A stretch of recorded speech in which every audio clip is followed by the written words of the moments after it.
Fifth stage of disease suppression पढ़ेंगे हम। Fourth stage तक हम पढ़ चुके थे। Disease is said to have progress to the fifth stage when affection manifest due to impairment of functioning of neuro endocrine system and APOD system. ठीक है, तो ये हमारी कब प्रोग्रेस होएगी? जब हमारी जो प्रॉब्लम्स हैं वो कहाँ पे पहुँच जाएंगी? एपीओडी सिस्टम तक पहुँच जाएंगी, न्यूरो एंडोक्राइन सिस्टम तक। APOD system, APOD stands for amine precursor update and decarboxylation system, इसका ये फुल फॉर्म है। These are isolated groups of hormones secreting cell not restricted to endocrine glands only.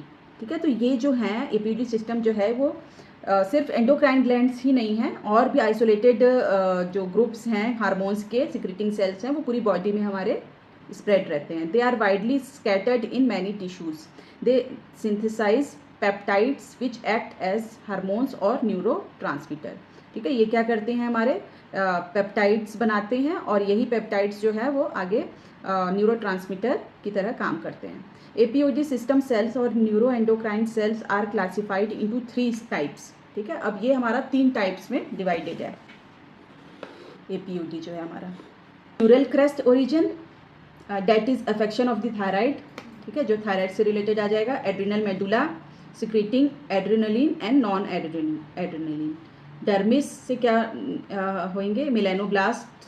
ठीक है, और urogenital tract secreting 5 hydroxy ट्राइटामाइन।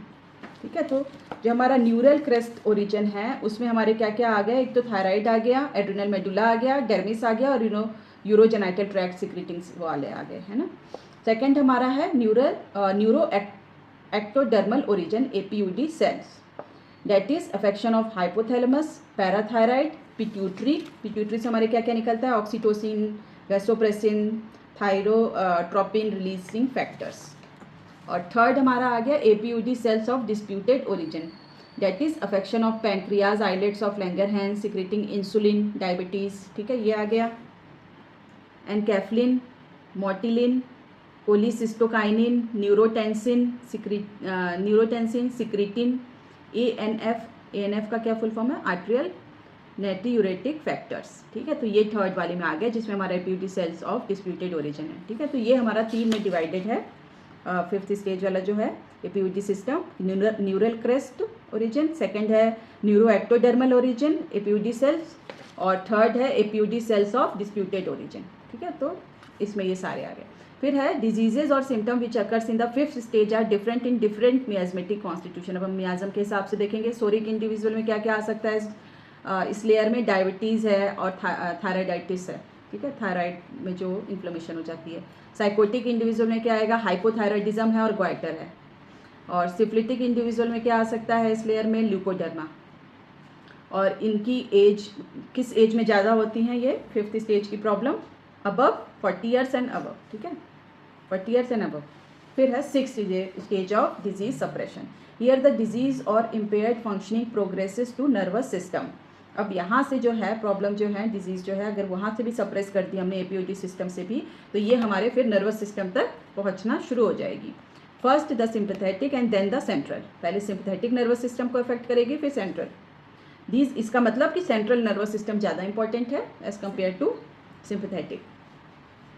These are neuro ectodermal in origin. यहाँ पे हमारा ये न्यूरो एक्टोडर्मल ओरिजिन है। डिजीजेज और symptom which occurs in the sixth stage are different in different miasmatic constitution. इसमें हमारे सोरिक इंडिविजुअल में क्या क्या हो सकता है? पेरिफेरल न्यूराइटिस, डायबिटिक न्यूरोपैथी, जो डायबिटीज़ की वजह से न्यूरोपैथी होने लगती है वो हमारी 6th लेयर में आएगी, 5th में नहीं आएगी, क्योंकि वो नर्वस सिस्टम को अफेक्ट करने लग गई है ना। और साइकोटिक इंडिविजुअल में ट्यूमर्स, न्यूरोफाइब्रोमेटोसिस। सिफिलिटिक इंडिविजुअल में डाइसेमिनेटेड स्क्लेरोसिस और पार्किंसन डिजीज। ठीक है, पार्किंसन 6th में आ गई हमारे। फिर है 7th stage of disease suppression. I have categorize the last and most important stage as mind.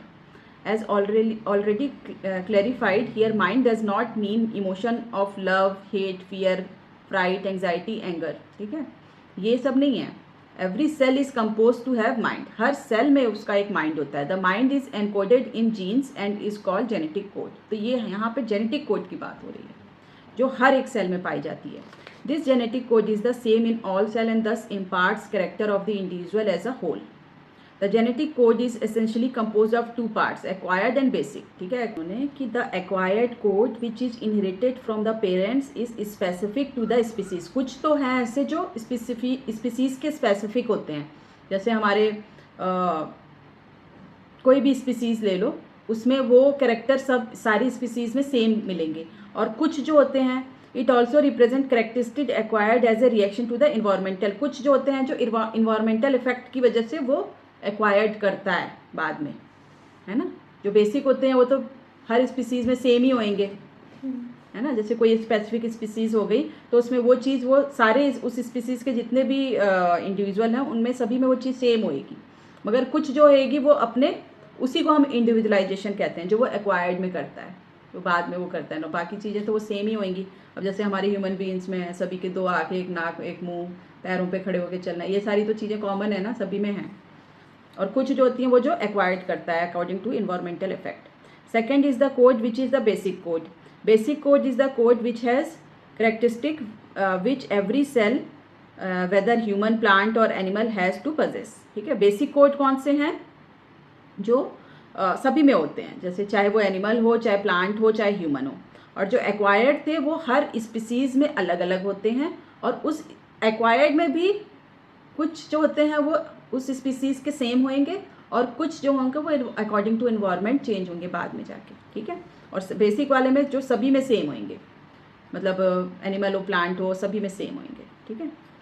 It represent code from function which every cell has to perform, that is homeostasis, defence and propagation. ठीक है, ये सभी में पाया जाता है. Homeostasis comprises of function which are necessary for the cell and individual to survive. ठीक है, तो होम्योस्टेसिस एक ऐसा फंक्शन है जो इंडिविजुअल को सर्वाइव करने के लिए बहुत नेसेसरी होता है हर सेल के. It includes functions of nutrition, ingestion, respiration, digestion, excretion, all of which are controlled and governed by normal working and normal secretion of physio, neuro, endocrinal mechanism or control system. Disturbance of this function leads to tendency to disturbance in the functioning of organ and system is called soric trait. ठीक है, तो अगर इन चीज़ों में जो physiological हमारी वो है उनमें अगर कोई डिस्टर्बेंस आ रही है तो उसकी वजह से जो हमारे सिस्टम और ऑर्गन में प्रॉब्लम आएगी उसको हम बोलेंगे सोरिक trait. Disturbance at organ level produces functional impairment of organs, whereas disturbance at limbic or neuroendocrine level produce excess or reduces neurotransmitter and hormones like adrenaline, epinephrine, etc. to produce intense emotion typical to the soric trait. ठीक है, तो इन्होंने यही बोला कि जो हमारी functioning में अगर कोई भी डिस्टर्बेंस आती है तो उसकी वजह से ऑर्गन सिस्टम के ऊपर वो डिस्टर्बेंस होती है और उसको हम सोरिक ट्रेट कहते हैं. और अगर किसी ऑर्गन लेवल पर डिस्टर्बेंस आ रही है, फंक्शनिंग इम्पेयरमेंट हो रही है ऑर्गन की, और उसकी वजह से क्या हो रहा है, डिस्टर्बेंस जो होता है लिम्बिक और एंडोक्राइनल लेवल पे भी शुरू हो जाता है ना, और इसकी वजह से क्या होता है वो प्रोड्यूस करता है एक्सेस और reduce neurotransmitter and hormones like adrenaline, epinephrine. और यही एक्सेस और रिड्यूस न्यूरोट्रांसमीटर के सिक्रीशन की वजह से ही हमको वो इमोशंस, इंटेंस इमोशंस देखने को मिलते हैं जो सोरिक ट्रेट होते हैं. ठीक है. Defence mechanism function to protect the cell and individual from external harmful agent. ठीक है, तो डिफेंस हमारा जो है वो क्या करता है, प्रोटेक्ट करता है सेल को एक्सटर्नल हार्मफुल एजेंट से. This also contributes the homeostasis. ठीक है, ये हमारे होम्योस्टेसिस को भी वो करता है. Predominantly tendency to impairment of defence leads to injury to the organs and tissue. Impairment of defence अगर होएगी तो उसकी वजह से क्या होगा, ऑर्गन और टिश्यू में इंजरी होएगी and hence stimulate the syphilitic trait, destructive tendency along with its effect on the organism, implies syphilitic miasm which in turn is a flaw in the defense function of the cell. ठीक है, तो अगर हमारे इसमें ये problem होएगी तो हमारा डिस्ट्रक्टिव मियाजम शुरू हो जाएगा, सिफिलिटिक प्रॉब्लम आनी शुरू हो जाएगी. अगर हमारे defence impairment of defence mechanism के ऊपर अगर हमारी कोई हार्मफुल इफेक्ट आए तो उसकी वजह से क्या होगा, इंजरी होएगी हमारे ऑर्गन्स और टिश्यू में और वो स्टिमुलेट कर देगा सिफिलिटिक ट्रेट को, डिस्ट्रक्शन वगैरह शुरू हो जाएगी। Propagation of every cell is characteristic, every cell has code to multiply only into 2 daughter cell and this is called mitosis. ठीक है, हर सेल का यही होता है, माइटोसिस होती है, उसमें 2 सेल बनते हैं, 1 से 2। If this code is disturbed, multiple reproduction of more than 2, 4, 8, 10 cell take place resulting in overgrowth. ठीक है, this tendency with its result effect on the organism is called as psychosis or psychotic trait. When disease reaches the 7th stage and there is massive disturbance in the functioning of limbic system, it produces schizophrenia, obsessive psychosis, insanity and manias. ठीक है, जब 7th layer पे हमारी पहुंचती है problems, disturbance, तो limbic system में के फंक्शनिंग में डिस्टर्बेंस आती है और उसकी वजह से ये सारी बीमारियां होती हैं। If the disease reaches the 7th stage to completely destroy the code of the defence mechanism, it give rise to injury which is irreparable and resulting in disease like gangrene, Parkinson, motor neuron disease, disseminated sclerosis, complete destruction of islets of Langerhans causing permanent diabetes, Alzheimer's disease. ठीक है, ये सारी बीमारियां होती हैं। ठीक है, अगर हमारा वो जो है कम्प्लीटली डिस्ट्रॉय हो जाए वो कोड जो डिफेंस मैकेनिज़्म का था, वो क्योंकि डिस्ट्रॉय हो गया डिफेंस मैकेनिज़्म, उसका ख़त्म हो गया, तो फिर वो अपनी ही सेल्स को खाना मारना शुरू कर देता है और ये इस तरह से अजीब सी बीमारियां होना शुरू हो जाती है, syphilitic. When the disease reaches the 7th layer in the person having predominantly sycotic trait, it produce disease like cancer, fibroid, atherosclerosis and its complications. Points to note: disease symptom in the lower 3 layers can easily be removed by home packs. ठीक है, 3 layers तक तो easily हम उसको remove कर सकते हैं, prescribing on particulars, only on mental symptom और विद स्पेसिफिक मिक्सचर और मल्टीपल डोजेस। मतलब 3 layers तक की जो प्रॉब्लम है वो कोई भी होम्योपैथिक डॉक्टर ठीक कर सकता है, चाहे वो मिक्सोपैथी वाला हो, पेटेंट दे रहा हो या टिंचर दे रहा हो, जो भी दे रहा हो। He can show impressive result in skin eczema, boil, ringworm, first stage, rhinitis, bronchitis, diarrhea, urinary tract infection belonging to 2nd stage और sciatica, joints pain and alopecia 3rd stage। ये सारे easily वो ठीक करके impress कर देता है patients को। Disease symptom of the 4th and 5th stage can be sporadically और accidentally removed by wrong practitioners। कई बार क्या होता है 4th 5th वाली भी वो ठीक हो जाती है, कई बार तुक्का लग जाता है ना, तो ऐसे भी होता है। Partial simillimum prescribed who takes into account the mind axis but not the totality can only partially ameliorate the disease symptom in the 4th and 5th stage। ठीक है, अगर आप partially सिमिलिमम दे रहे हो तो उसके थोड़े बहुत सिम्टम ठीक हो जाएंगे, मगर वो पूरी तरह से नहीं ठीक होगा। This stage includes diseases like hypertension, ischaemia, diabetes, thyroid.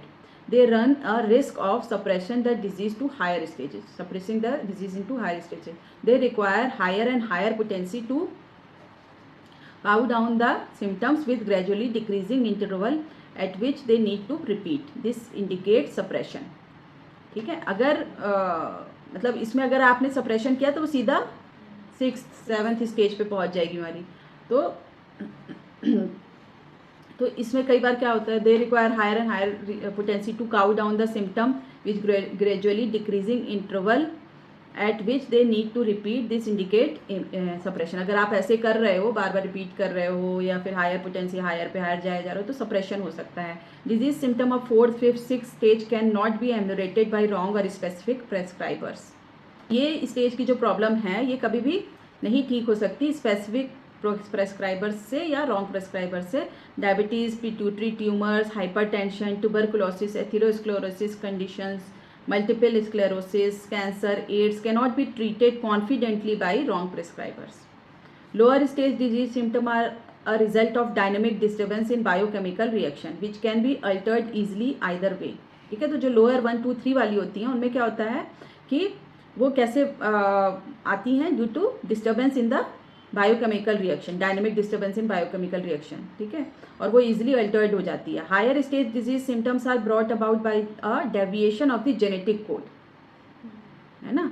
तो एट दिस स्टेज से a gene is depressed which synthesize a protein which alter the lipid metabolism to create hyper cholesterolaemia.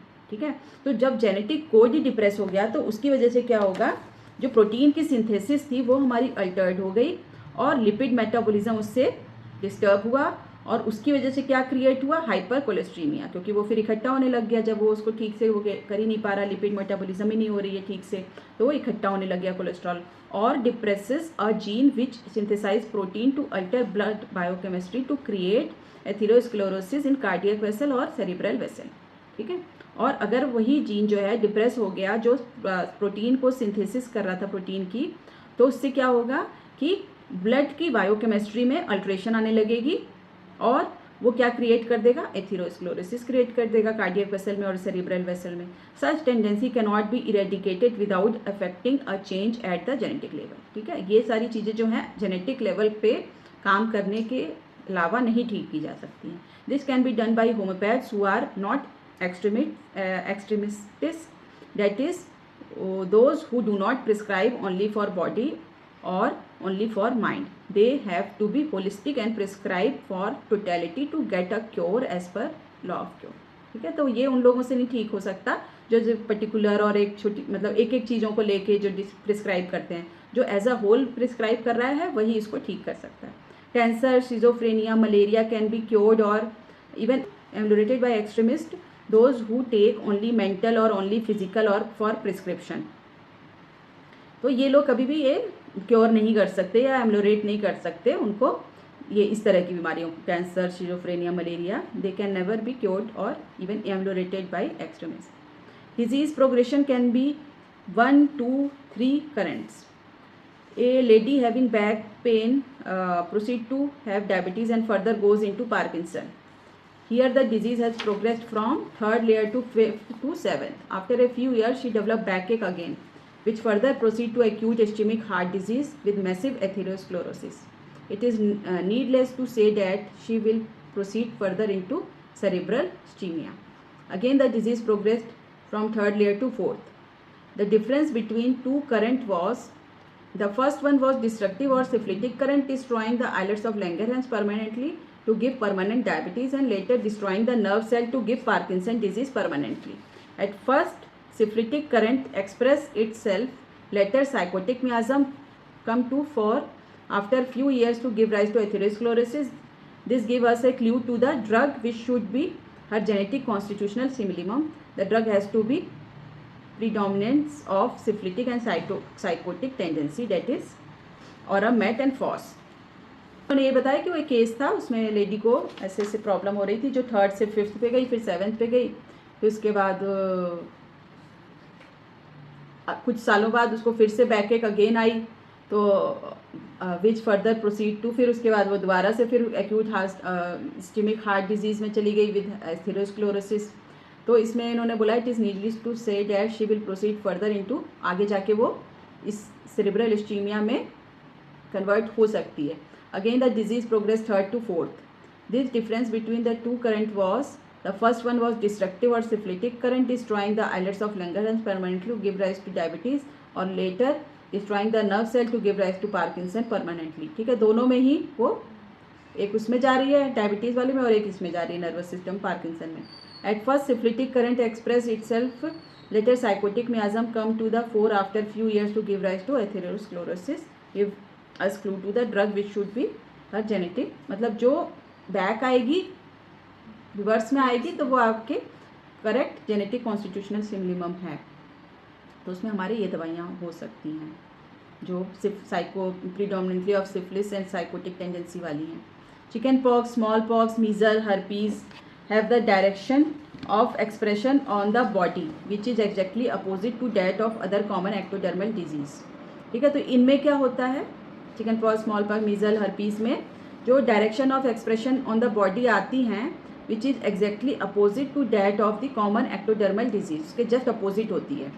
N eczema और dermatitis which appear on the body travels from outside in and in from extremity to the trunk and when getting cured reduces from inside out।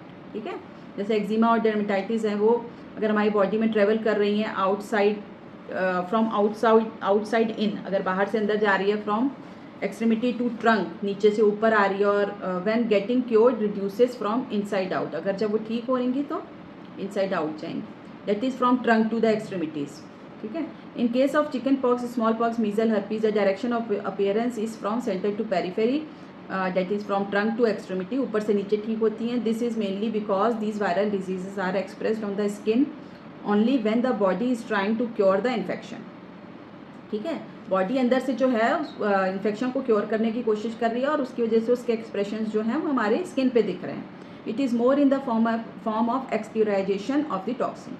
Basically इसमें क्या होता है कि वो toxins को बाहर की तरफ फेंक रहे होते हैं. Hence enanthema is followed by exanthema. पहले अंदर की तरफ जो हमने देखा था कॉम्प्लेक्स स्पॉट आया था और उसके बाद फिर बाहर पूरी बॉडी में आता है, तो ये गुड साइन होता है.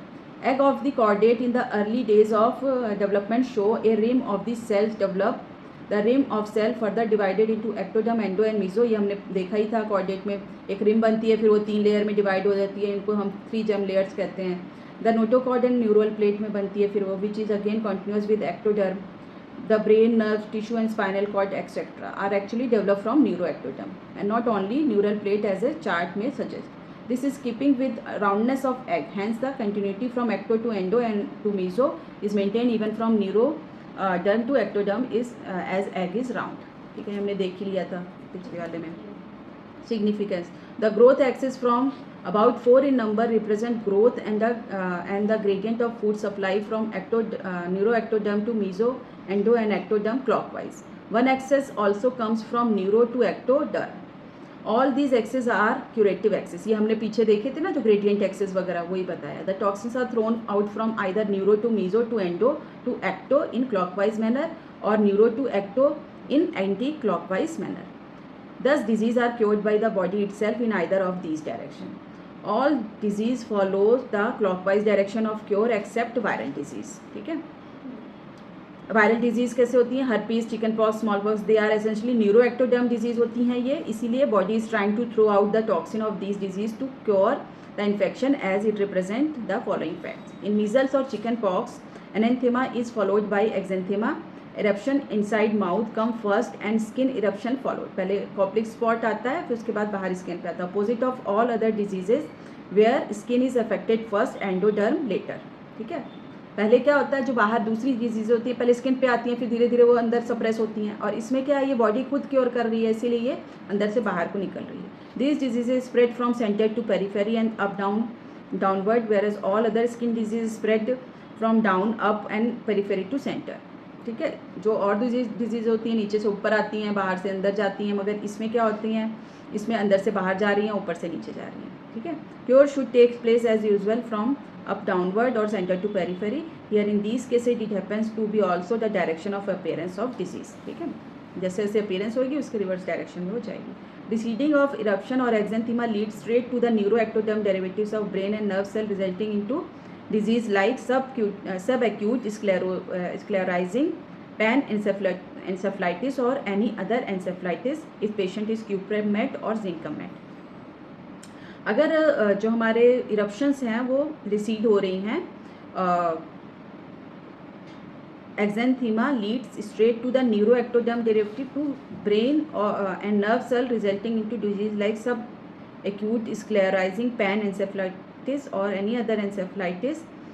इसमें मतलब क्या है, 2 दवाइयों के नाम सर ने बताए हैं, क्यूप्रम-मेट और जिंकम-मेट. इसमें क्या होता है कि जो इरप्शंस होती हैं वो रिसीड हो रही हैं, एक्जेंथीमा जो हो रही हैं वो lead to straight to the neuroectoderm, मतलब सीधा जा रही हैं वो ऊपर. ठीक है, टू नर्व सेल्स में चली जा रही हैं सीधे.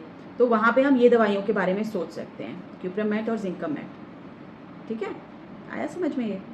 एनेंथेमा और Koplik spots appear only on the roof of mouth और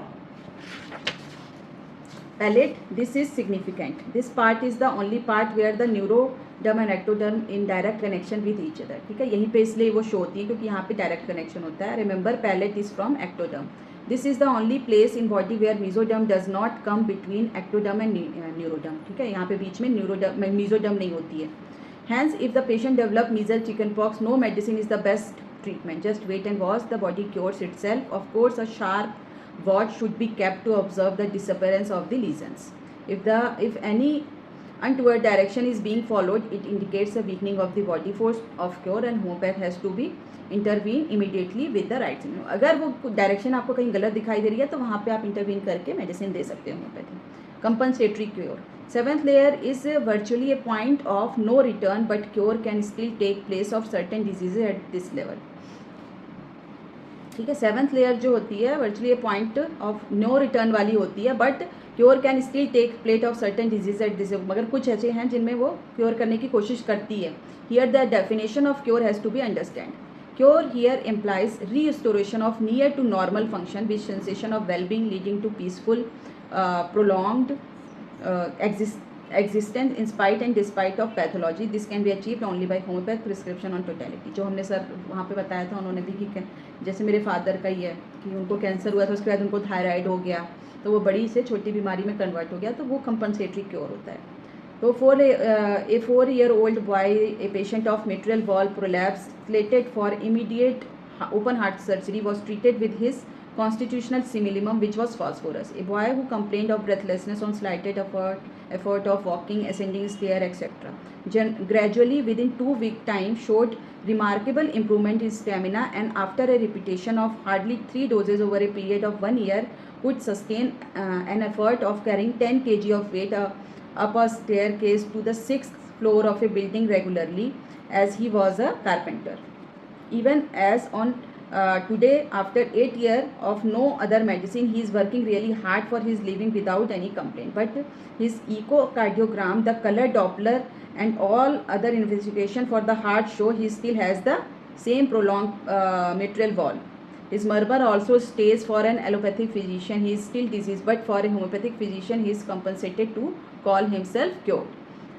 All these are compensatory cure. In such cures, we do not see the applicability of Herring's law of cure. तो इसमें यही है कि कंपनसेटरी क्योर में मतलब जैसे सर ने एग्जांपल बता दिया बच्चे का कि उसको इतनी प्रॉब्लम थी और मिट्रियल वॉल की उसको थी जो पैथोलॉजी थी, तो वो उसको मतलब वो बिल्कुल भी नहीं चढ़ पाता था, और मेडिसिन देने के बाद वो इतनी ऊंची मतलब सीढ़ियाँ चढ़ रहा है, उसको मतलब वो अच्छा फील कर रहा है पहले से, मगर उसकी पैथोलॉजी अभी भी है बॉडी में, मगर बॉडी ने कंपनसेटरी क्योर कर दिया, उसको जीने के लायक बना दिया। ये चीज़ बताइए कंपनसेटरी क्योर। ठीक है, तो ये हमारा हो गया 4th चैप्टर। अब हम नेक्स्ट पार्ट में 5th चैप्टर स्टार्ट करेंगे जिसमें है second prescription analysis. Thank you so much for watching.